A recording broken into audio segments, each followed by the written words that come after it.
Yo, yo, what it do, Big Flame, bro? What's poppin', bro? This called TV, man. We wanted to ask you a couple questions. How you doing today, bro? Shit, I'm straight, man. How you living? Man, bro, we got a lot of people asking about you and stuff like that, man. Your name been hitting our radar as far as, in the Indiana area. And we just wanted to, get down to the nitty gritty and see what's been popping with you, bro. Oh, yeah, for sure. Shit, let's do it. Okay, bet, bro. So we see that you dropped, you know what I'm saying? We see you dropped like 5 months ago. You dropped that See Some. Yeah, the video. That motherfucker was smacking, bro. I ain't gonna need lie. I be listening to a lot of your stuff, Lane, but that See Some, that mug smacking, bro. How was you feeling when you made that? Like, was you just in the hype mode or something? Like, what was going on when you was in the studio? Shit, really, I had thought the motherfucking beat. I had thought the beat about. I had thought the beat about a week before I had went to the studio. I was working on my album and shit. And Right. shit, I was just riding around to the beat, and I just kept saying, "Bitch, bend it over. I'm finna see something." That's the only thing I had. I Right. went to the studio and shit. When I got in there, it just all hit. I just freestyled off the top. Bro, you know what, Flame, man? I seen that video on the internet before it even dropped. There was a lot of people who shared that video. I guess y'all had, like, y'all was outside somewhere, y'all had some strippers, y'all was just getting it that day, right? Yeah, my nigga had a little stripper party. Oh, okay. All right, man. Yeah, man. You got a nice little catalog, bro. You dropped that, Crystal Clear. You dropped that 6 months. Then you had that pandemic mixtape. You dropped that about a year ago.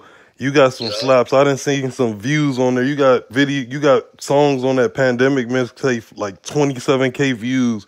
I was like, man, bro, Flame is really working out here. I think you underrated, bro. What you think?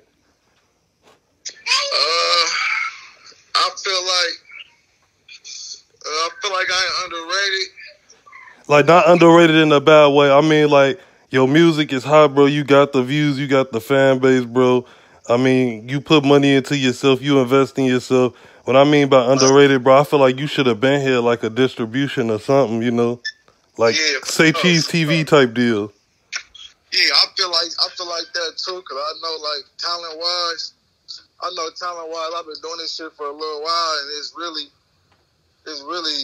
it's really different by a whole landslide. Like because the way I get in there and the music I make, the way I put a song together, I feel like everybody fuck with it, but I feel like sometimes it be the politics and shit around the city and everything, and Right, sometimes right, it's like a crab in a bucket thing, you know? right. Okay. Man, I think my favorite song that you ever dropped, bro, was Murder 3. It was you and S. Dot Honcho. I interviewed S. Dot a couple times, you know. Yeah, for sure. That's my dog. That song. I was listening to that song while I was waking up and just throwing it on, getting in like a hyphy mood and everything, man. So I appreciate that song, bro. We really do appreciate that. I mean, you got Wholesale, Lemon Pepper, and then I knew from the beginning. Tell us about when you first started making beats before this rap stuff. When you was just making beats, bro. Yeah. I can't call it, but I want to say around the time I want to say about 13. 13 around the first time I started making beats. Right, because you used to go I was, by C Baby, right? no, that was just like my name around the city type shit, like a family name. Yeah, because I know It was another Fort Wayne rapper, my homeboy, Free Tez, but Tez Chase Band, he used to tell me that you used to make beats and stuff for him when y'all was younger. yeah, see my uncle he was making beats, and I used to be over his crib all the time. And his son JoJo, he dead, rest in peace, JoJo. Rest in He peace, was JoJo. making, he was making beats, and I used to just go on Fruity Loops, and I like open A files and I reverse them. Like I didn't even know what I was doing. I just add shit Right. and redo it and try to copy what they was doing. And eventually, I just caught on, and then I started making like sample beats and everything. I started making beats for like Fetty the Sneak, and then after that, it was just like I just took off with it. I locked in. I was young though when I was doing that. I probably was like in the 9th grade, 10th grade. I was coming home from school. I was making beats, you know. Right, man. That's how we knew because you was even buzzing back then on the B side. Yeah, Uh, but I was even getting paid back then. Niggas was cashing me out. Like I was going to the mall buying shoes and everything for myself. Young, off of beats. man, bro. And you came a long way, man. I mean, from making beats to dropping one of your hottest songs, Spot Rocking, that was 4 years ago, but it's at 50K views, bro. Yeah, that's that one right there. You know, your verses, bro, your style. You got a unique style, bro. Like how you come off, it's like very, powerful, and that basically separates you from the bunch because now it's a whole bunch of mumble rap. You don't really hear good music. You don't really hear people, putting time in they bars and metaphors. I feel like you be putting time into your stuff, man, because it makes sense. Yeah, honestly, like it kind of depends on what mood I'm in. Like sometimes I get in a mood where like I want to make a song like see something. It ain't too much lyrics in it. Right. And then into another mood, like if you get into the Lemon Pepper, you listen to Lemon Pepper where I'm actually going bar for bar and using metaphors. I'm talking about different stuff. I'm talking about Black Lives Matter and stuff that's in there. I'm talking about Sean Bell. I'm making metaphors out of that and stuff. It just depends on what type of mood I'm in. Cause like outside of rapping, I really got smarts. I'm really Right. intelligent outside of the streets and everything. Right. Yeah, And man. it's more to it. It's more to it than just rap. It's bigger than that. Right. Hey, man. As far as Fort Wayne, growing up in Fort Wayne, Indiana, man, how was your childhood? Like, was it a lot of gang violence when you was growing up? Did you have a good childhood? Like, cause I know it get hectic out here in these streets. So, for the fans on Cloud TV, how was your childhood, brother? Man, to be all the way honest, my childhood was straight up to like I was in the fourth grade. Like my childhood was straight. My mom and dad shit, they was married and shit. We was living good and shit. My pops had a good job, but when they got separated and shit, everything went down.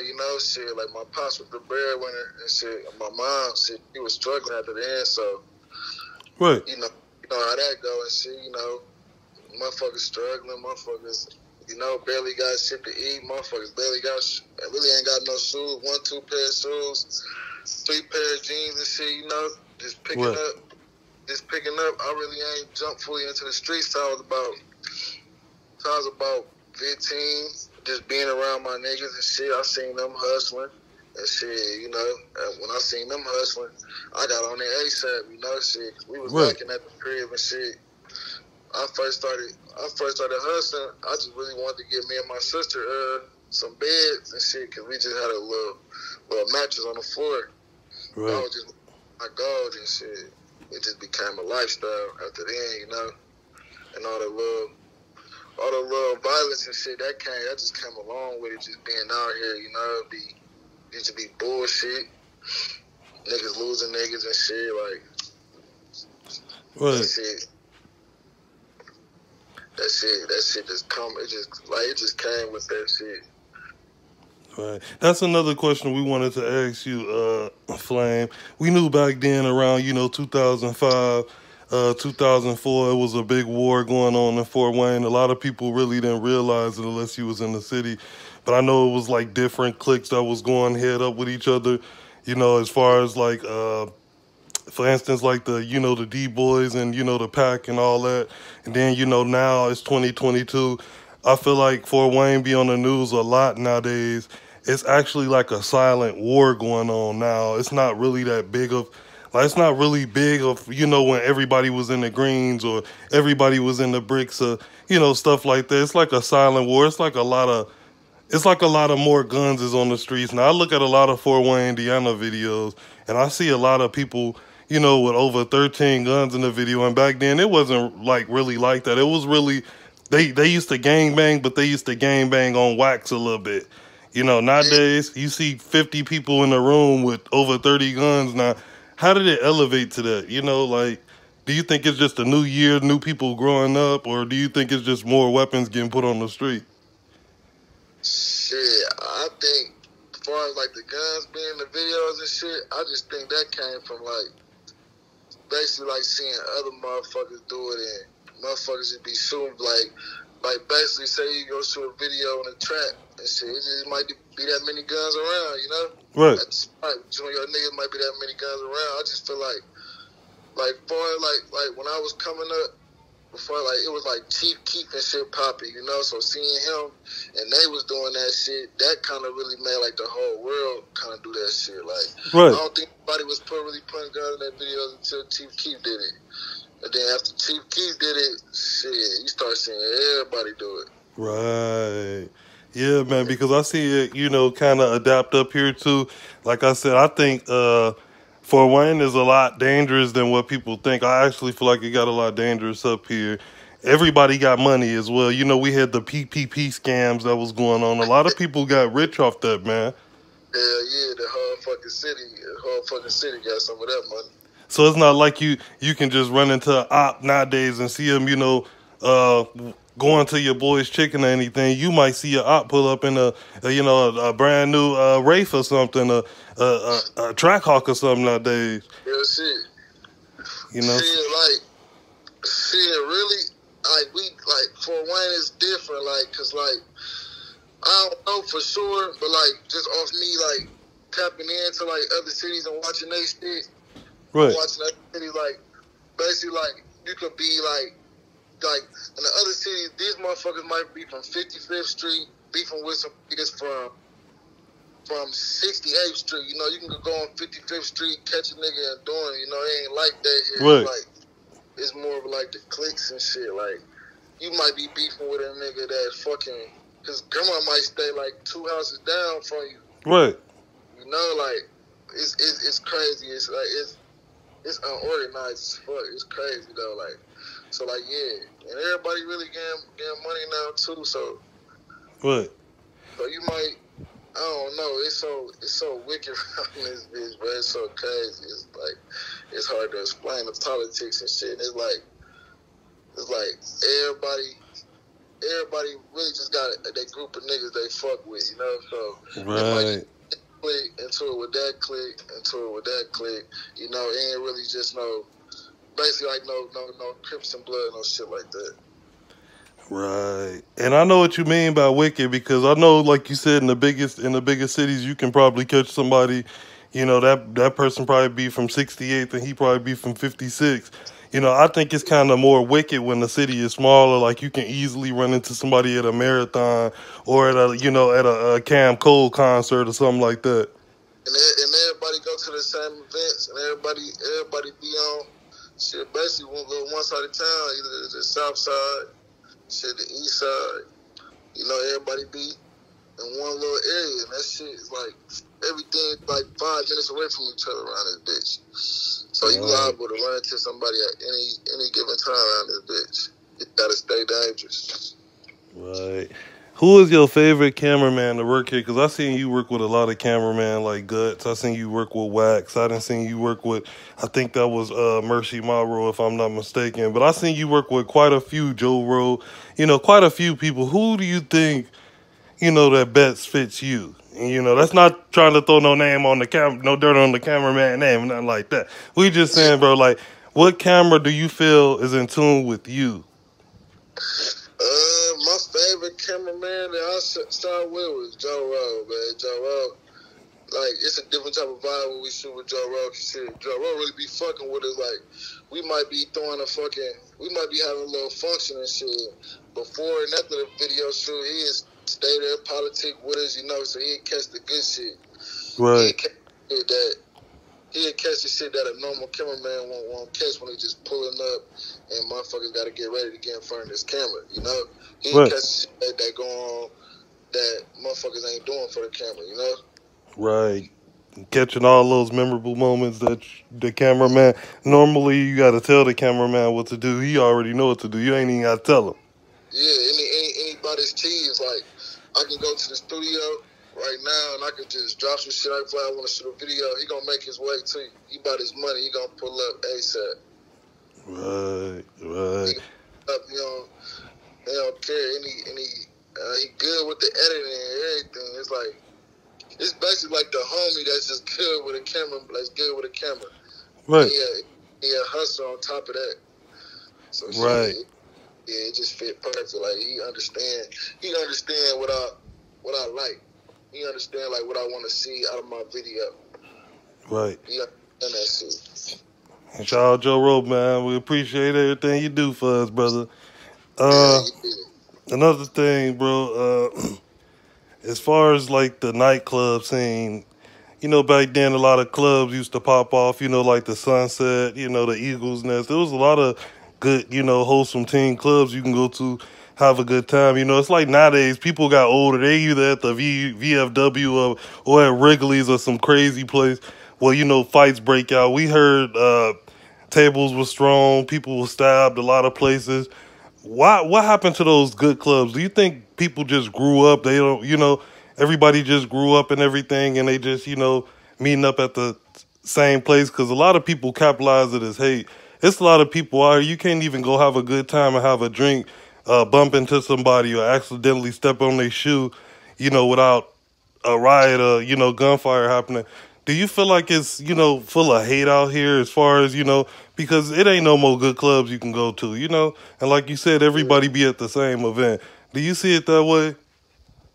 Yeah, hell yeah. It's like, hey, we had so many spots, but it's like it got to be a new spot every year or two because it's always some shit that go down. Like, it's always some shit that's going to happen in the club here for some reason. Like, at a club or a bar, like, you might just, all right, like for a couple months, this bar might be popping, but somebody might have got, a couple motherfuckers got beat up.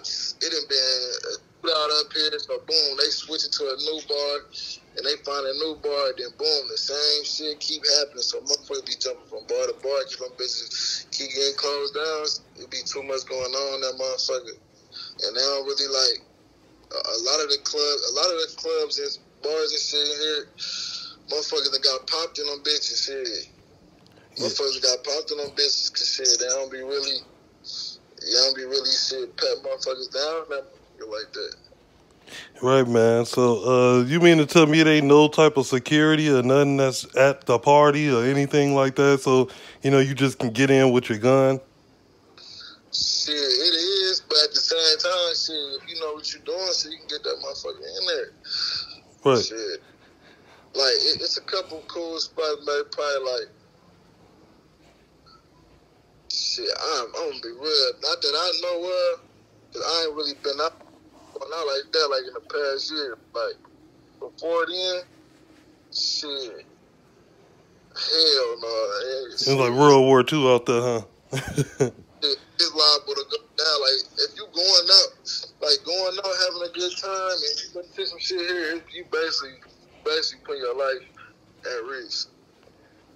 Right, because out of all the cities, man, I thought out of all the cities, Fort Wayne made national news, bro, for some crazy stuff that happened, man. And, you know, I thought this would have even happened in Chicago, but it didn't yet. But it was a young man up here that shot at an ambulance or something like that, man. Oh, yeah, that was back in the day and shit. It was like, that was like a minute ago. You know, like that hit real news. Like that goes, like a lot of people were scared about that because they, you know, they didn't know the city was that rough, you know, and I heard it all started from a bar fight. Yeah, hell yeah, shit. Now, it be some wicked shit happening here. Like I said, you go out, so you liable to put yourself at risk. You liable for something to happen. Right. Well, Flame, man, when is you gonna drop something for us, man? Because, you know, everybody been waiting. We trying to see you and hit them bars again, man. Like I said, you dropped a couple months ago. Is you putting something together, a secret tape or something?